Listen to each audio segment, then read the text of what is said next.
अब मैं बहुत आसान सा अगर आपसे समझना चाहूँ कि मेरा वो व्यूअर जो आपको देख रहा है वो कैसे ये तय करे कि उसे माँ के दर्शन के लिए जाना है या नहीं, उसे माँ के अनुष्ठान में जुड़ना है या नहीं।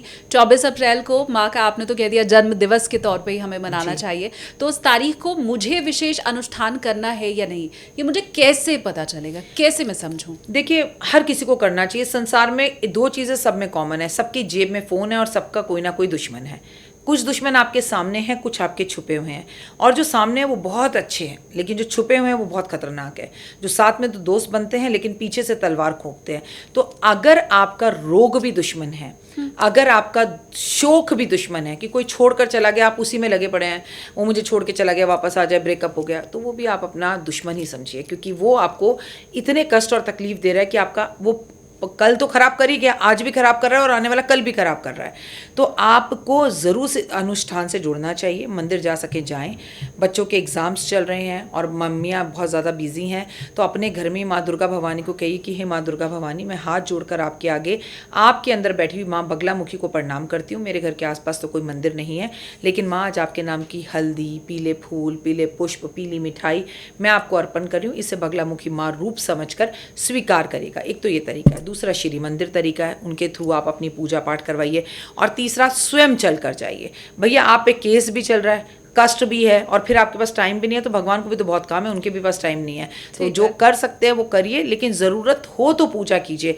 अगर ज़रूरत नहीं है तो दुश्मनों को अपनी ओर कैच मत कीजिए कि भैया मेरा कोई दुश्मन नहीं, आगे भी बने नहीं। तो आगे बने नहीं तो आपने तो पहले ही बने नहीं बोल दिया ना, तो फिर मत पूजा कीजिए। ज़रूरत नहीं है तो अपने घर में बैठे हुए राम की, जैसे राधा रानी की आपने कहा, उनकी पूजा कीजिए।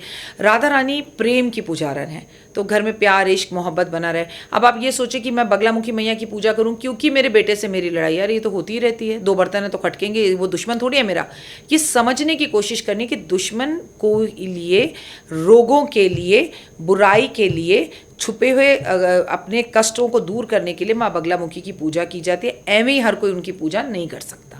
और वो दुश्मन जो मेरे खुद के भीतर है, जो कुछ वक्त पहले आपने बताया भी, हालांकि ज़्यादातर लोग, प्लीज़ मुझे कमेंट में बताइए, वो ये मानने को ही तैयार नहीं होते हैं कि वो क्रोध में है, लोभ में है, मोह में है, अहंकार, ये सब जो हमारा काम, क्रोध, लोभ बताया गया है दुश्मन, तो लोग तो नहीं मानते हैं। जो क्रोधी होता है वो भी नहीं मानता है। पर अगर मेरा कोई व्यूवर पहचान गया है कि उसका असली दुश्मन उसके खुद के भीतर ही है, उसका क्रोध ही असल में उसको बर्बाद कर रहा है, तो क्या वो कर सकता है माँ बगलामुखी की पूजा कर सकते हैं, लेकिन उससे पहले जैसे आपने कहा कि आपको ये जानना होगा कि ये बात आपके अंदर क्या कमी है।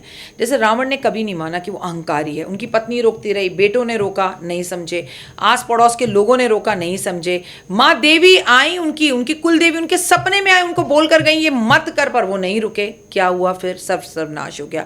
देखो, सबसे पहली बात, सबसे बड़ा क्रोध आज हमारा, हम खुद के दुश्मन हैं।